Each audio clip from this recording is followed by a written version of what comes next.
Congratulations, Papa. You have defeated the main 50 Blades of Great and finally have full control of your channel again. What you want to do? I think I'm going to start out with The Sims Medieval, and that's kind of why I have you all dressed the way you are.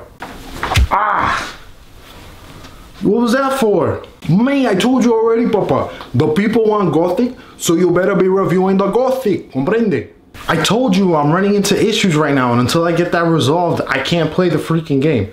Sorry about that, guys.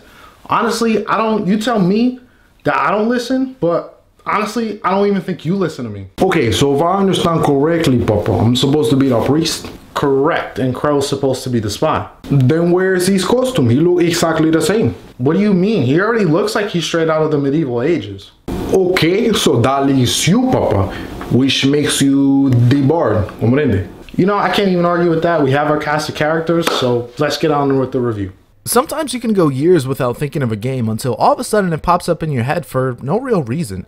This is what happened to me recently with The Sims Medieval. I played this around launch and was also huge into The Sims 3 at one point. With my ever increasing interest in medieval themed games in both historical and fantasy varieties, I decided to try this again to see if it still holds up. I remember enjoying it, but never playing it for too long. Is it a great mix of what I enjoy in gaming, or does the concoction leave me in a bad taste?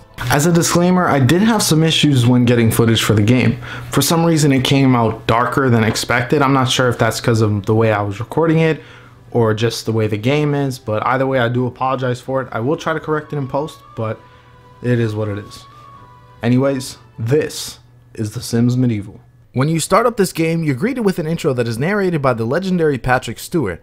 This alone makes the game worth buying at full price. Okay, not really, but it's still a hell of a way to set the tone for the game. Honestly, one thing I forgot is how awesome the music is. Cutting ahead a bit here, but some of the quests feature absolutely fantastic artwork. Seeing this along with how great the music is really shows how much production went into ultimately a spin-off from the main series. Seeing this makes me wonder if there were more expansions planned at some point or possibly a sequel, but who knows? Who knows? When starting a new kingdom, you can pick an ambition to work with. Each ambition has different goals for you to focus on in your kingdom. The first and only one available at the start is New Beginnings, which focuses on building as many buildings as possible in your kingdom. From here, you can pick an unfurnished or furnished castle. I recommend furnished for your first one, especially if you just want to get into the game right away. And no, you can't go ahead and create your own castles or buildings from scratch. Everything is pre-built, although you can add your own furniture and change the walls and floors to your liking. If you're familiar with any of the Sims games, the basic premise applies here. Buy furniture with the simoleons you earn within the game and go from there. Each furniture has its own stats, with the more expensive ones being more beneficial to the player. You also have the create a style to add your own unique flair to each piece of furniture.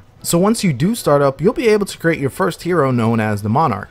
I pressed a random button and the name Chadwick Mannering was generated. Chadwick, the most chattiest of Chads, the OG Chad, the Chad for all Chads to follow. If you're familiar with The Sims 3 character creation, most of the features have carried over to here. You can adjust the muscle and weight of the sim, the hair, the outfits, etc, etc. What ultimately differs is the fact that heroes will have 2 traits and 1 fatal flaw. I try to match the fatal flaw with the personality of the character. For example, my scarlet-haired knight had the fatal flaw of being bloodthirsty, meaning that her mood would turn sour if she didn't get into battle often enough. It honestly served as a great storytelling technique and adds to the depth of each character if you wanted to. I do like this change of the trait system. However, some of these traits like dedicated can be seen more as fatal flaws than anything else.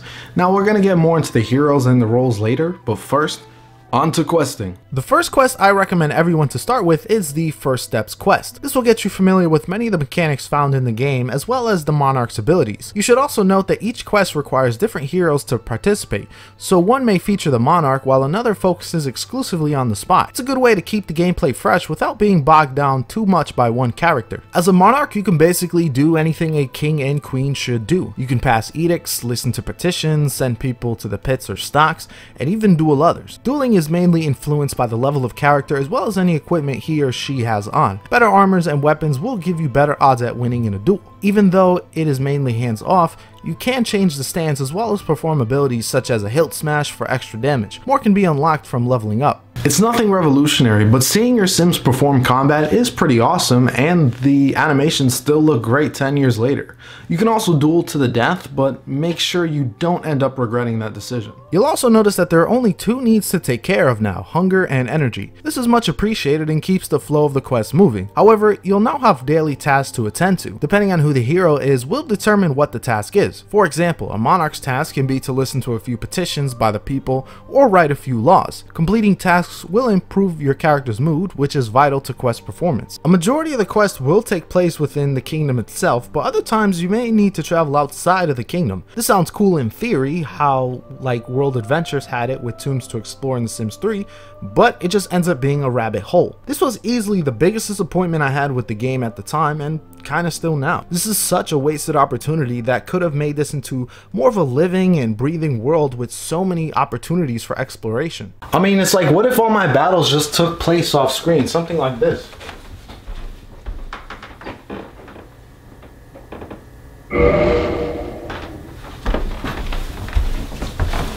You see? Anticlimactic. Although it will save on editing time and filming.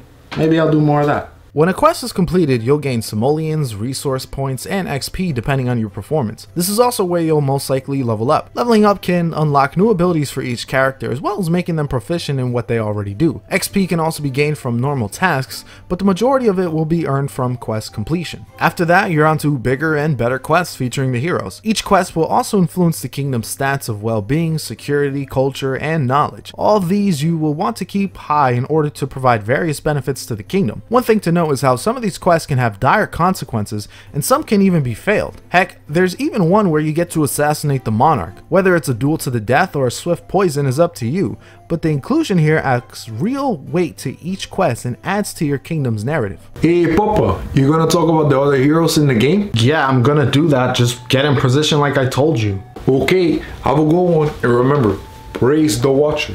We might as well start out with religion in this game. Since you are the Watcher, aka God in this universe, you can create churches dedicated to you. You have two faiths, the fear-inducing Jacobins and the fun-loving Peterins. I think we both know which camp Uncle Ramon falls into. Praise the Watcher, Papa.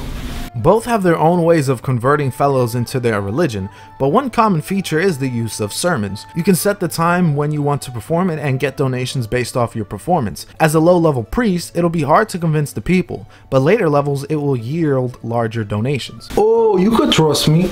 Me, I'm just here to give the money to the poor people. I'm not gonna use the donations for myself. Comprende?